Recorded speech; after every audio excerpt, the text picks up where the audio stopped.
One of the things I do is I have a 3-month program where I work with people on a couple hours a week and we go through the building blocks that I just talked about. I've got real simple forms, real simple charts. I even have an online course that people can sign up for to kind of go through that process. But for me, find people that do things really well and shamelessly copy the hell out of them. I want you to copy what I did. I want you to copy everything that I did so you don't have to necessarily go through the challenges that I went through. Think of it as like cheat codes in a video game. What are the business cheat codes that are out?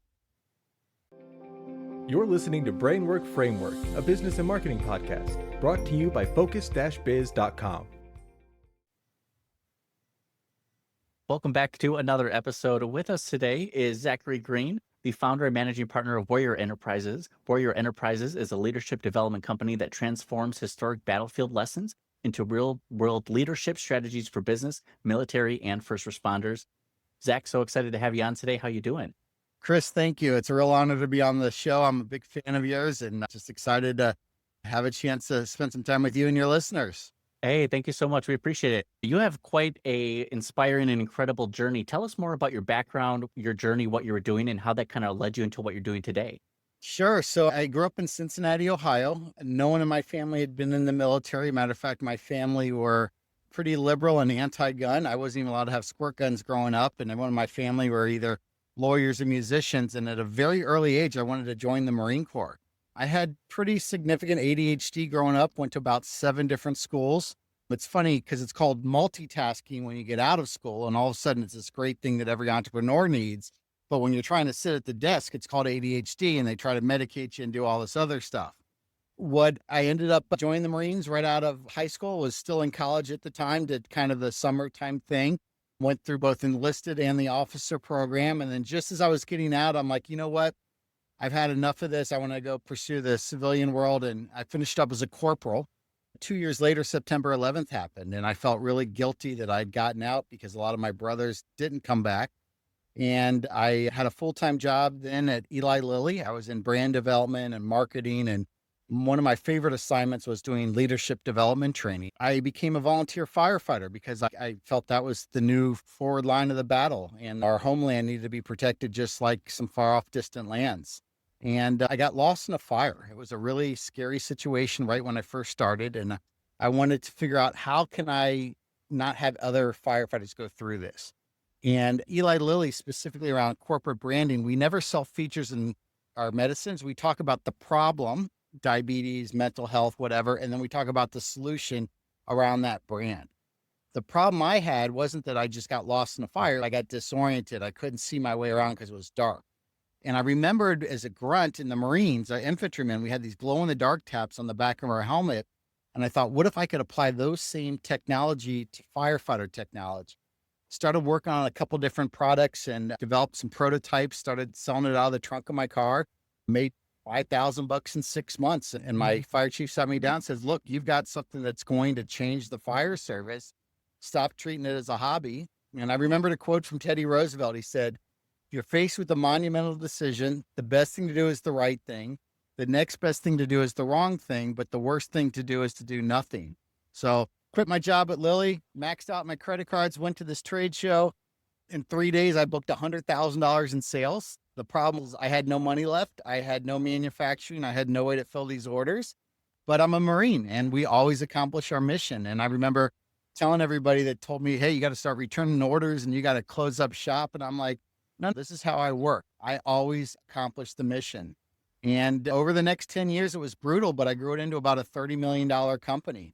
And it was through those things that I learned in the Marine Corps and those warrior traits that really helped me during those dark times and helped me really to grow it into where it is today. That is quite the journey, quite the experience. You are just a testament of what the American dream, the entrepreneurship is all about. Creating an idea, something that solves a problem here, and kind of the direction that it went to. You demonstrated product validation first before even saying, I'm going to build this huge product and create manufacturing. Let me just see if I can sell the idea yet. And you did. And now the second issue became fulfillment, but so grateful that you actually saw it through, because that's where a lot of entrepreneurs can fall apart, is the fulfillment piece. They hit that obstacle and they struggle to follow through. And I see a lot of veterans that are also getting into business. Is it that the military teaches so many veterans about how to be better leaders and that's a natural progression? Or do you think leaders kind of naturally gravitate towards the military? I think it's a little bit of both. You used to think I was made a Marine when I got down there. I think we all kind of had a little bit of that warrior ethos in us before we got down there. But the job of our military is not just to make great warriors, to great defenders. It's to make great Americans. And I think at the heart of what America is, it's the right to pursue the pursuit of happiness, the freedom to be able, not because of the color of your skin or your parents' name, you can do anything if you put your mind to it. You look at all the great success stories, they usually start off in really bad situations, and they use that challenge and that turmoil. The iron sharpens iron to grow. I think the easiest way to answer your question on why you see a lot of veterans, it's one word. And there's one word that is the difference between successful entrepreneurs and not successful entrepreneurs. It's grit. You just have to accept that no matter what problem is out there, there's a solution to the problem.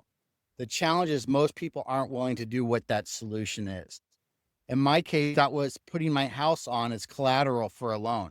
In that case, it was not just firing one of my best friends, but suing one of my best friends because he really messed some things up within the company. Those are things that most people would never do that. But they say an entrepreneur lives the rest of their life like most people never could because they do those things early on like most people never would for those short times where they're going through those crucibles and challenges. Yes, absolutely. That grit and ability to overcome obstacles in the face of adversity is something that people need to have, especially as entrepreneurs. And now you've created this lesson that focuses on what being a warrior is and this brand as more of a leadership tool. Can you tell me more about this program, some of the key lessons or the pillars that it's kind of built upon? So as I started doing research for my book, Warrior Entrepreneur, Lessons from the Battlefield, the Boardroom, I started to realize we always want to chase these new leadership trends. So it's John Maxwell, it's Tony Robbins, it's Simon Sinek, Malcolm Gladwell. They're phenomenal. Don't get me wrong. But there's timeless leadership lessons that have not changed from all the way back in the Spartan times of ancient Rome or Greece and the Bible and Civil War, these core leadership things. And I started to find these common traits with warriors, and they were the same common traits that I saw from Walt Disney, from Elon Musk, from Mamafuku Ando, who invented the ramen noodles, instant ramen noodles. And it was this concept of grit and inspiring others. And so what I said is, okay, there's enough MBAs out. There's enough of what I call intellectual derelicts that have unbelievable brilliance, but they can't communicate with people. It's easy for someone that's smart to talk about complicated things. The difficult thing is how can they take something complicated and break it down super simple? As we said in the Marine Corps, Sesame Street style or Barney style, for those of you are old enough to remember. So that was one part, is how can I teach these warrior lessons? The second thing was a lot of my brothers and sisters have committed suicide since they've been out, and it's an epidemic problem. They say it's 22 a day. It's not 22 a day. It's like 40 or 50 a day. And there's three main reasons why they do it. The first reason is they stop moving. There's a real connection between just exercise and getting outdoors and moving. The second one, I can't really do much about that. That's something that's up to each individual. Second one is they lose their tribe. They lose that brother. You mentioned your brothers in the Marines. I'm sure if we met, we would have a connection that is so deep, even though we never met each other because we have that shared heritage. So you miss the tribe, the people you can talk to, you can cry with, you can drink with, you can party with, and they understand your bad jokes and that's. But the third one that really gets that veteran to make that horrible ultimate decision is they lose their sense of purpose. And so what I'm doing through Warrior Enterprises is taking those veterans and giving them a chance to show that they're not just great veterans, but they're great Americans, and doing that by teaching our next generation of leaders how to lead, using those long-term, really battle-tested leadership tools that have been forged in fire and forged in the crucible of death and destruction and civilization, and then apply that to business. So here I'm helping my brother and sister veterans out. I'm giving them purpose. I'm giving them a tribe. And then the other thing is I'm helping our next generation of leaders by teaching them how to be great leaders. That is absolutely fantastic. When you consider just overall today's age where mental health is become an issue, not only for veterans, but I think just generally post-COVID, or technology is kind of shifting the way that we have our typical family or friend structure or a typical place of gathering. What kind of changes are you seeing happening And are there ways we can kind of bring it back to some of the traditional ways that bring us together, the culture, the self-worth, that sense of belonging? I think it really revolves around Simon Sinek. He talks about the golden circle. Most businesses focus on the what and the how, but the companies that focus on the why, they're the ones that really make a difference. So that's the first thing I say is that why. The second one is there's a new way that we communicate with each other. My son, I tell him to go outside and play with your friends. Well, there's no friends to play with outside. All right. He gets on his virtual reality and he has these unbelievable, meaningful relationships. He's had two girlfriends that they never met. And we were talking to somebody making fun of it. They said, no, that is just as real of a relationship as what you had when you were driving on dates. My son doesn't drive a car because none of his friends drive cars because they got VR headsets. So where does this come together? What we were trying to do is focusing on this experiential learning where we take people to Gettysburg, to Normandy to teach them those timeless lessons. And what we found out is, yes, nothing beats going there. But my son said, what if we put VR glasses on them? So we don't take them to Normandy, but we go to their office because the challenge we were having is scalability and the ability to really make it repeatable. That's not scalable and repeatable to take 15 people to Normandy every 3 days. But by using what my son has shown us with the virtual reality, and I can take you to the battlefield. But the cool thing is I can give you a connection to General MacArthur you could never get on the beach. I can go up 5,000 feet in the air and see the whole entire Nazi defenses along the coast and where the different entrances and exits where they came on the beach. And then through the power of AI, we've developed our own large language model that's looking at all these different leadership traits. We can start to capture the experience that you're having in VR and give it back to you and give you different analysis and show how you compare to other people. So now we're communicating you in this multi-sensory domain, experiential learning that's involving storytelling, virtual reality, AI, extended reality, iPad discussions. And at the end, we tied in with the most absolute best form of learning. And that is the 3 magic words. Tell me a story. Once upon a time, I was in Eli Lilly and we were behind budget on this thing and I had to do this and this is what happened. People will remember that story. But if I teach them 5 PowerPoint slides that have 4 points in each of those PowerPoint slides about what I just don't remember it, but they'll remember the story and they'll remember that lesson. And that's what we're trying to do is connect history with modern day experiences through storytelling and technology to get people to learn faster and to reduce skill fade. Wow, that is so cool. Just to think about that intersect between the human connection, communication, the feedback that we can get from technology and AI, and using virtual reality to now create this new, I guess I could call it a 4th dimension, where you're getting real-time feedback about your leadership skills. So I feel like people could go on throughout their regular workday and get live feedback on how their leadership skills are performing and just how they're interacting with in general. That's so fascinating. Are there any other ways that you plan on using AI and technology, or just some cool ways that you've seen it incorporated into a lot of businesses? So what we look at is rather than any one methodology of learning, PowerPoint is fine, but if you just do PowerPoint, it's not really great. But when you can layer these on top of each other, you start to get this multiplicative effect. It's not 1 + 1 + 1 = 3. It's 1 + 1 + 1 = 30. And by layering a VR with the AI in the background, it starts with this intake assessment. We're trying to figure out, okay, we've identified 7 key timeless leadership traits that have never changed since the beginning of time. Through that intake survey, we're trying to figure out which one of those are the strings we're going to pull. Then we build out those scenarios in virtual reality, which we have literally only limited by your imagination. And then we go through these processes from VR. Then we go into the iPads where you're filling out case studies and asking questions. It then flows into storytelling and then ultimately ends up with an analysis that you get because we're capturing those data points. The other part of this is my instructors are veterans. So you've got a command sergeant major that was in charge of 20,000 troops and $1 billion of equipment. And he's an assistant manager in a warehouse now. And he doesn't feel good because his 3 guys that work for him won't pay attention to him. And he was used to leading literally warriors into the field of battle. He's lost his sense of purpose. If I can give him back to work with Chris and his team and give him that chance to, again, be that great American, pass that leadership on from the time he takes his uniform off to puts on his civilian clothes. And then we can continue that growth process and that learning and mentorship. And the people that are your mentees today, will eventually become the mentors tomorrow. Yes, absolutely. That sort of impact from one leader and mentor to another, those can be the next leaders, the leaders of tomorrow, which is really exciting. With all your past experience here, what is the best way that either the everyday person can support a veteran? How can we help them? You're doing a lot of great work. I feel like there's a lot of nonprofit organizations that also do the work, but more could be done. What can the everyday person do for them? So one of my pet peeves, and I hope this doesn't come across the wrong way, and I don't mean to offend anybody whatsoever, but when you say thank you for your service, for me, I feel like it's like when you say bless you when someone sneezes. Are you really thanking you, or are you just kind of repeating this?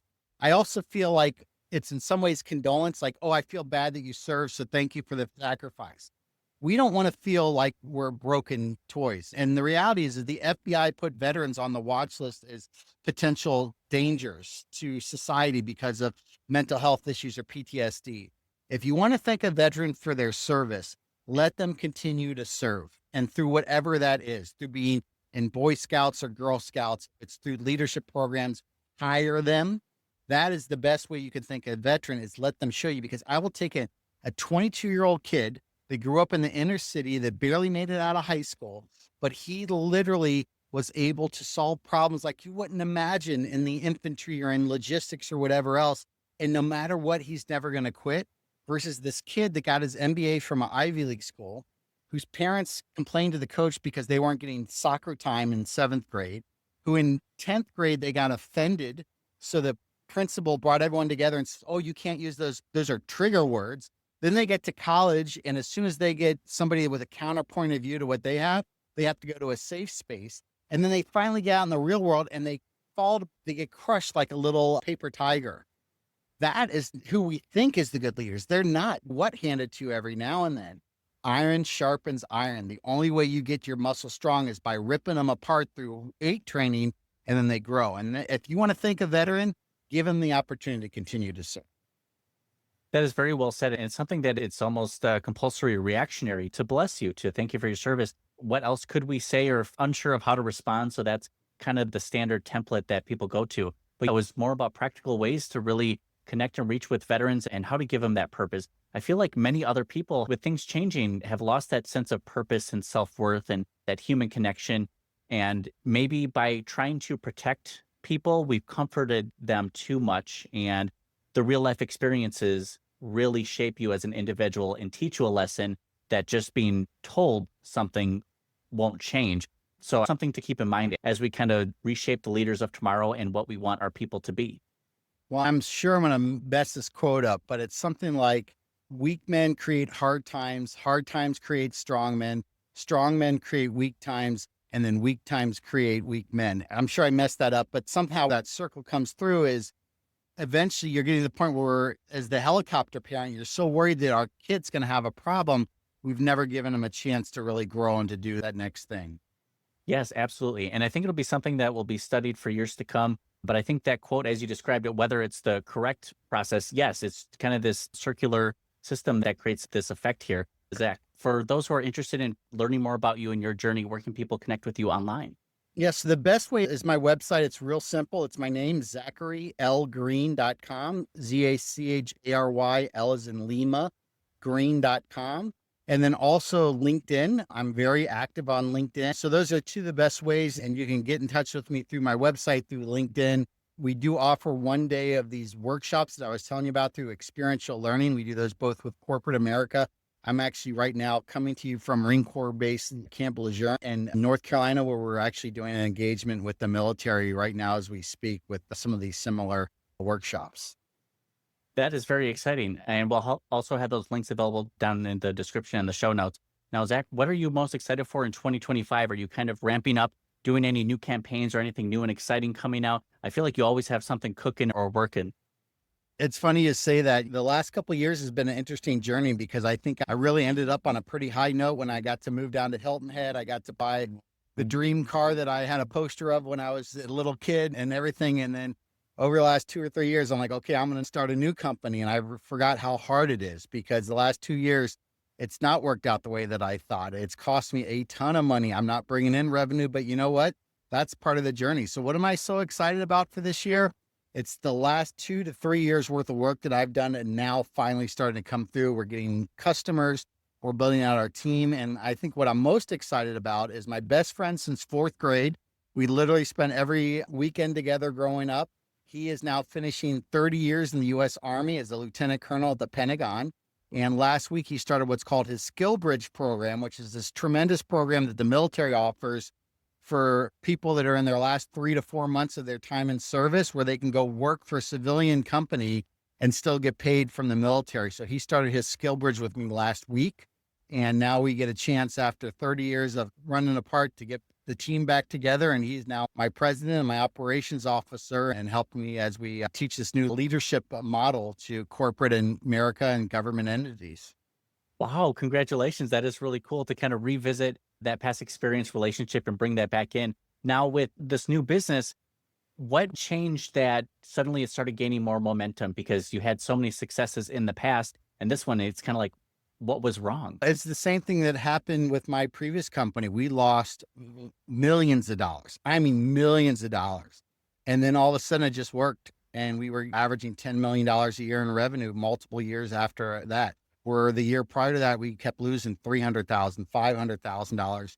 Back to that whole thing with grit. What's the right idea? You're solving a problem. You've got a really good unfair competitive business advantage. You've got really good sales, marketing, distribution.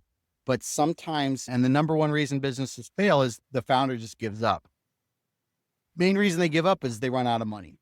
And if you can just push through and find out, what I always tell people, it's okay to give up sometimes. There comes to a certain point where you're like, this just is not happening. We don't want to put good money after bad money. But if you can't get investors and the bank is turning you down, they're really smart people. They're usually a lot smarter than the entrepreneurs. They're telling you that you probably don't have a viable business model. But if you can, like me, get those investors and get the banks that are willing to take the risk off of it. And they're saying, hey, well, there's something there, because they're really good at poking ideas and trying to crush dreams. And eventually, if they can't crush your dream, then you realize that maybe there's something there. But then that's where the hard work comes in. And that's the grit and that tenacity of just pushing through those challenges. Yeah, absolutely. It's that balance between the sunken cost fallacy. Do I want to keep investing this? Or do I see this through and moments from the goal line here, and you just have to see it through? It's very important. If you had to restart a new business tomorrow, what would be either the problem that you solve or the way that you would approach this new business? I think the simple answer to that is the latter part, which is the way I would approach it. And I kind of shared with you before, but it's three very simple things. Number one, have you solved a problem in a unique and elegant way?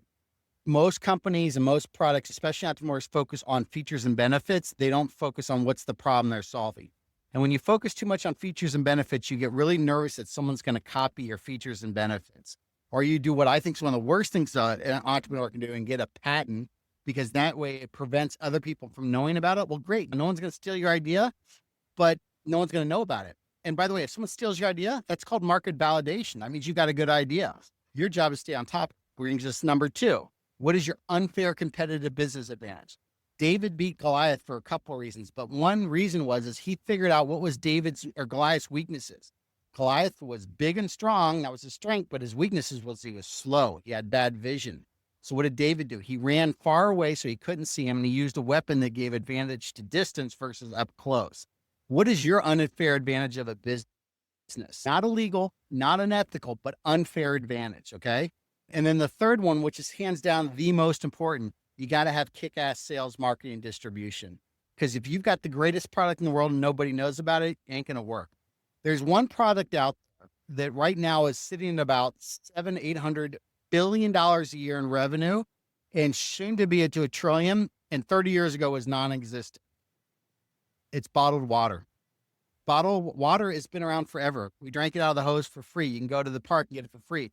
But because Coca-Cola bought Dasani and they said, we can market this thing. And all of a sudden people start showing up with these water bottles at the soccer games and stuff. And people are like, oh, I can buy water instead of having to go to the hose. It was all because of marketing distribution. Because at the end of the day, water is water. I don't care if you say, well, this is from the Alps in France and this one here is from the tap. Bullshit. It's all water. All right. Water is water. It's a great take, Zach. I love it. If I can just have your personality and your business mentorship just as a coworker or like a leader next to me all the time, that would make my life and my work day so much more enjoyable. Well, Chris, I do offer coaching. I usually have about 6 clients at a time. I'm down to 4 right now. So one of the things I do is I have a 3-month program where I work with people on a couple hours a week, and we go through the building blocks that I just talked about. I've got real simple forms, real simple charts. I even have an online course that people can sign up for to kind of go through that process. But for me, find people that do things really well and shamelessly copy the hell out of them. I want you to copy what I did. I want you to copy everything that I did so you don't have to necessarily go through the challenges that I went through. Think of it as like cheat codes in a video game. What are the business cheat codes that are out? I can tell you all the time, I'm looking up resources, cheat codes online, whether for games or for business, because I feel like there's always going to be a path of least resistance. It's not laziness. It's more, I just want to be efficient with this process. And that way you can take more time to invest it in elsewhere. Do you want to make that idea better? Invest it into yourself, relationships. So I love that idea. And the fact that you have an easy next step to the process. One thing I tell people is just remove friction from the buyer's journey. Make it so simple and easy. And like, hey, we're a professional organization. We have things set up here. It's like water always finds the path of least resistance. Your business processes should be like the flow of water. It just finds its way down there without any human involvement whatsoever. I agree, absolutely. And it's so exciting to see what advances both in technology and AI are kind of bringing to businesses and what leaders are kind of bringing to businesses and just relationships as a whole. Because this blending of technology and more human-centered relationships, we just need to find that balance and get our bearings back to us. I think since post-COVID and just in general, I feel like people are feeling a bit lost. Well, the world has become much smaller because of COVID, because we can touch people a lot easier. The second thing is AI is going to be such an incredible game changer. Don't be worried about AI. It's not robots taking over the world. It's basically Google on steroids. But what can happen now is I can take my thoughts and put them into something like a Chat GPT or my own large language model, and it'll help organize my thoughts and give us that speed to where we want. And we're like, Chris, that just makes so much sense. If you're not using AI right now, I can guarantee you your competitors are. And you're not going to be able to compete against them if they're using that machine learning and you're not. Absolutely, definitely agree. I feel like a lot of solopreneurs and small businesses access to what feels like a larger team that only these big box companies used to have. So it allows them to do a lot more with less time. And I agree, using Chat GPT for a little clarity and direction is always great. I'll be speaking on AI and technology at a virtual summit coming up for nonprofits here April 16th, but super excited to share some of those lessons, everything I'm teaching and learning from AI, applying it to business and nonprofits and kind of focusing around the human-centered approach and relationship. Don't be worried about the jobs. It's just enhancing what we're doing currently. Well, Chris, we talked about at the beginning. I want to reiterate again the importance of being a great American. You're a great American. You are helping other people pursue their entrepreneurial dreams to give them the freedom that they can do whatever they want. And people like you that make this country what it is. And thank you for what you do for the entrepreneurial community.